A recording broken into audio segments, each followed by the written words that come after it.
may nakatulong sa kanya, oh. Laging umiiyak kasi hindi siya pauwi ng kanyang amo, 4 taon daw siya na magtrabaho. Hirap ng ganyan, uy. Baka magkasakit yan sa puso ba? Lagi siyang umiiyak. Ang isa niyang phone daw is kinuha ng amo niya. Ang ginagamit niya para makapag-live siya is yung luma niyang phone. Ako ba na, ako sa kanya, naawa ako, baka makasakit siya sa puso. Ako nga dito, 5 taon na mahigit, hindi ako pinapauwi ng amo ko. Kasi, sabi niya, kung uwi na ako, hindi na raw ako babalik. Nung bago ka pa lang,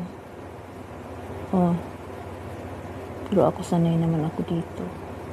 So talagang umuwi kung bago ka pa dito. Nung una kong amo, grabe, maraming trabaho. Maraming hukasin. Maraming anak. Okay na nalipat ako. Kung uuwi man ako, ako sa Pilipinas, ayoko maghirap ang pamilya ko. Ako ang nasasaktan. Kaya, kahit 10 taon pa ako dito, mag-expire ang passport ko. Okay lang sa akin. Basta hindi lang maghirap ang pamilya ko.